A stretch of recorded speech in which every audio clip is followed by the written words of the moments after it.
Bienvenue.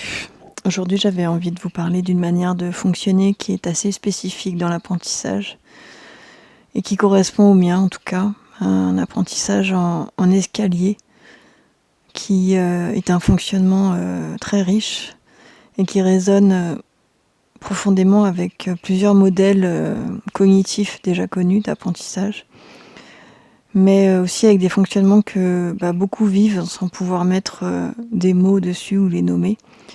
Donc aujourd'hui, j'aimerais bien mettre des mots clairs sur ce que je vis, de cette dynamique, plus dans une perspective psychologique, cognitive et puis spirituelle bien sûr, puisque c'est mon chemin d'éveil spirituel.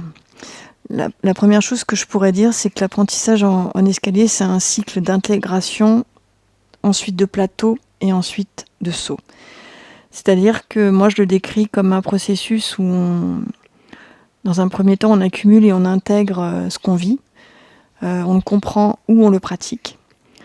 Dans un deuxième temps, on stagne en apparence, donc c'est ce qu'on appelle le plateau, et souvent, on a une impression de plus avancer. Ensuite, on a cette phase où on fait une espèce de saut qualitatif, comme une marche, comme un shift de conscience, une évolution de conscience, ou alors de compétence, si on est dans l'aspect cognitif. Et puis on recommence, c'est incessant. C'est pas un apprentissage qui est linéaire en fait, mais c'est un apprentissage qui est structuré par vraiment paliers. C'est pour ça que je l'appelle, en tout cas moi je le nomme l'apprentissage en escalier. Ça correspond à différents modèles, j'ai rien inventé, c'est des modèles cognitifs. Piaget il a développé les modèles cognitifs, ce qu'on appelle je vais pas rentrer dans les détails, mais de discontinuité structurale quoi, en termes d'apprentissage. Et puis on a aussi, moi ce qui me parle le plus, c'est les initiations spirituelles ou des passages, comme dans certaines traditions, notamment les traditions amérindiennes, que je connais un petit peu, pour les avoir pratiquées un peu. Donc si on veut résumer un petit peu cette phase-là, en fait, à chaque fois, il y a cette phase d'expansion, cette phase de confusion, et puis une phase de réorganisation. Et une fois qu'on a acquis cette connaissance, cet éveil, cette initiation, on passe à autre chose, on passe à une autre dimension. Alors pour moi, ce fonctionnement, il s'accompagne aussi souvent de deux caractéristiques psychiques. Donc deux traits typiques de ce mode opératoire, c'est une forme d'insatiabilité. Alors c'est pas vraiment négatif comme mot, c'est un appétit, c'est comme un appétit de conscience, jamais satisfait de ce qu'on a, dans le sens où on se nourrit du nouveau, de l'inconnu, et on va toujours chercher ce qui nous permet d'avancer, quoi. Donc c'est plutôt la notion de mouvement en fait naturel qui permet une compréhension plus vaste. Et c'est vrai que moi je vais toujours chercher toujours plus en fait, toujours plus loin, toujours plus vaste dans ma façon de fonctionner. Il y a aussi un autre trait typique de ce mode-là, c'est une évolution permanente. C'est-à-dire que mon vécu, il est très subjectif, comme à chacun, mais on est tout le temps en train de devenir. C'est-à-dire que je peux pas me figer sur quelque chose de fixe, une identité fixe. Je me découvre par couche et par marche.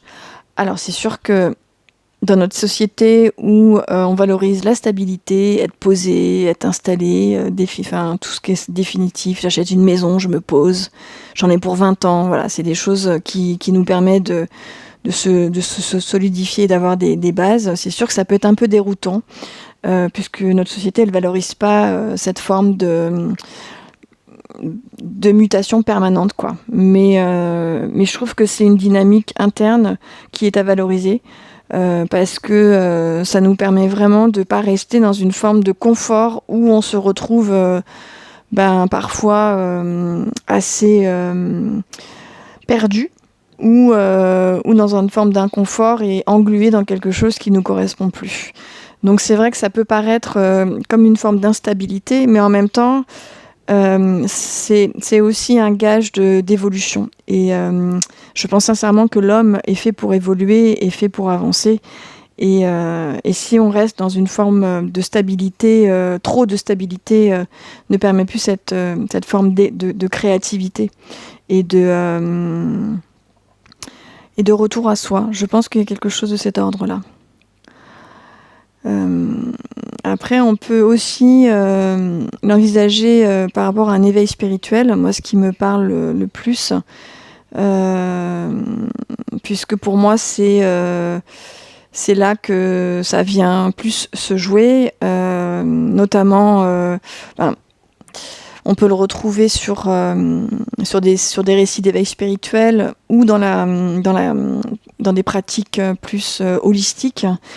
Moi, je pense au yoga ou sur des pratiques aussi un peu plus ésotériques comme le zen, comme le soufisme ou la kabbale. C'est des orientations qui peuvent fonctionner comme ça. Donc, on est sur une dimension donc plus, alors pas forcément religieuse, mais spirituelle au sens énergétique du terme.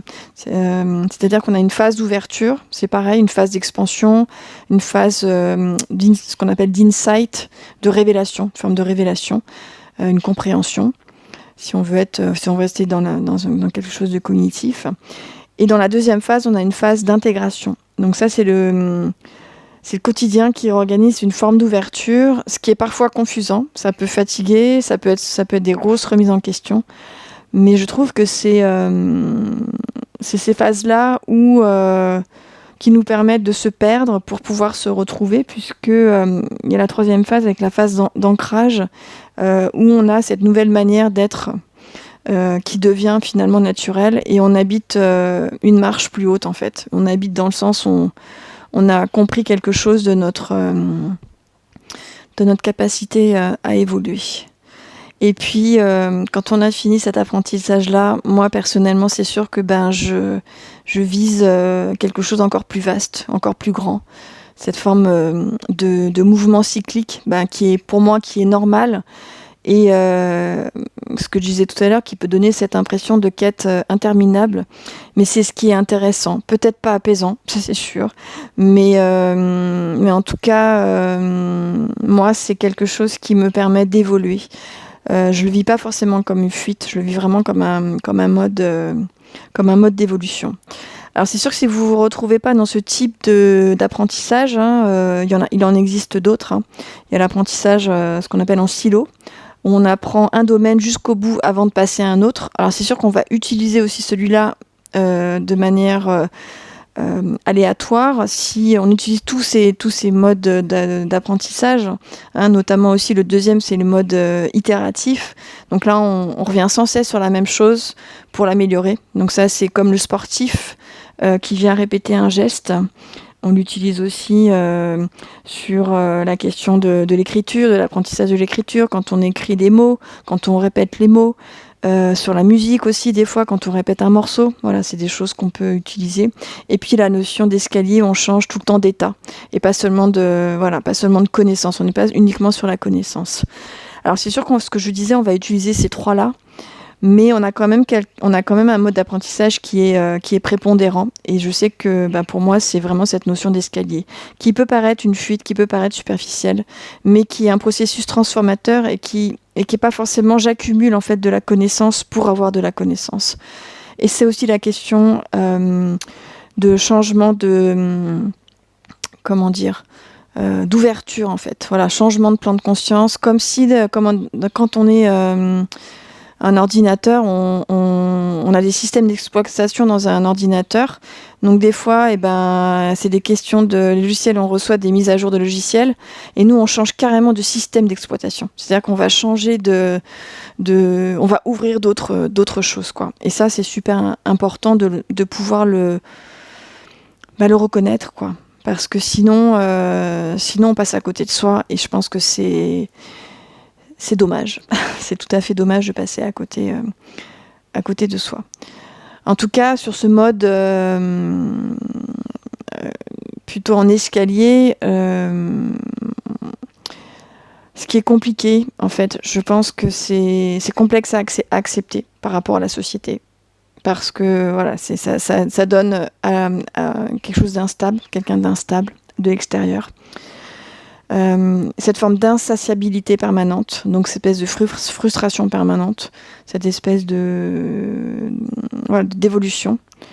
Mais c'est vrai que ça peut tout à fait se vivre de manière plus fluide si on accueille ces cycles sans les juger, quoi, à respecter, d'explorer des phases de saturation puis de transition, de comprendre que l'élan de passer d'un autre étage n'est pas une fuite ni un abandon, mais c'est une nécessité. Voilà, c'est une nécessité évolutive. Et que on peut aussi trouver, créer des formes d'ancrage en fait avant ces phases d'évolution. C'est-à-dire qu'on peut créer des pratiques d'ancrage ou des rituels qui relient sur des pratiques artistiques, des pratiques récréatives qui nous permettent aussi de nous ancrer. L'idée, c'est de jongler avec toutes ces modalités en conscience pour pouvoir rester ancré sur son objectif. Parce que c'est vrai que sur ce mode en escalier, on a tendance à vouloir aller plus vite que la musique. Donc si on veut vraiment asseoir ce travail d'élévation vibratoire, il faut vraiment passer par les pratiques d'ancrage. Donc ce que je disais, l'écriture, la méditation, le mouvement du corps à faire tout au long de la journée régulièrement si on a besoin. Donc en fait, ce que je propose dans les méditations, c'est tout à fait ça, c'est qu'à un moment donné, on va aller revenir en soi, revenir sur ces méditations qui vont durer 5 minutes. C'est pas grave, 5 minutes ça suffit. C'est bien. La deuxième, c'est les rituels, qui nous relient entre le haut et le bas. Moi, personnellement, je fais de la pratique artistique, je fais du piano. J'en fais pas longtemps, j'en fais 10-15 minutes, mais ça m'ancre, ça me remet, ça me rebooste sur mes pratiques artistiques. Et puis les pratiques culturelles, je vais écouter de la musique. Je vais aller voir des concerts, c'est des choses qui me permettent, je vais aller danser aussi. Ça, c'est plus une pratique artistique, mais je vais aller voir des spectacles qui vont me permettre de me réancrer et de me faire avancer. Ce sont des modalités qui nous permettent de pouvoir ancrer nos pratiques. Après, je pense que ce qui est important aussi, c'est de communiquer son mode de fonctionnement dans les relations, parce que ça peut faire peur aux gens, ça c'est sûr, sur la manière de fonctionner. Et puis on sait très bien que tout le monde ne fonctionne pas comme ça, et c'est ok avec ça, moi j'ai pas de souci avec ça. Mais il faut aussi avoir conscience que certaines relations t'accompagneront dans la montée, dans ces montées vibratoires. D'autres vont t'aider plutôt à consolider un étage, et puis elles partiront. Voilà, elles resteront qu'à cet étage-là, et c'est ok, ces personnes-là, elles resteront à cet étage-là, et puis toi, tu continueras à monter. Et puis d'autres, elles sont plutôt, elles vont t'aider à monter vers le tremplin suivant. Voilà, c'est ça qui est intéressant aussi. Et j'ai oublié, et il y en a beaucoup qui resteront au palier inférieur, quand toi tu seras déjà monté au prochain palier.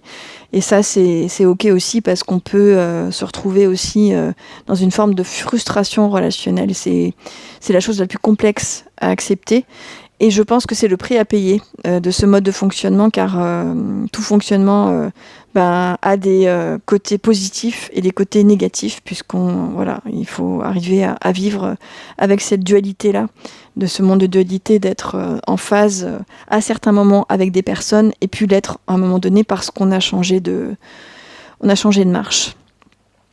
Et c'est tout aussi important d'expliquer aux gens cette évolution par cycle et par expansion, parce que ça peut rendre les relations plus fluides et aussi éviter les compréhensions. Enfin, on peut aussi s'offrir des vrais espaces d'exploration avec ce mode de fonctionnement. Parce que si on veut ne pas créer la frustration, il faut vraiment aller chercher, explorer des choses, des lectures, notamment des questions philosophiques, ce que je disais, des projets créatifs, et puis beaucoup d'introspection, et des apprentissages qui sont volontaires, qui sont exigeants. Voilà, je pense que je pourrais donner d'autres exemples dans une autre capsule si ça vous intéresse. Voilà, je pense que j'ai fait un petit peu le tour de tout ça. J'y reviendrai si besoin. En tout cas, c'est pour faire un petit point. Voilà, c'est vraiment un mode de fonctionnement qui permet d'évoluer plus ou moins rapidement, mais d'être dans une forme d'expansion de champ de conscience. Et en tout cas, même si c'est un chemin qui n'est pas toujours évident à comprendre pour soi et pour l'autre, je pense que c'est un chemin qui mérite d'être connu et reconnu. Voilà. Ben écoutez, je vous remercie de m'avoir écouté et à très bientôt. Au revoir. Belle journée à vous.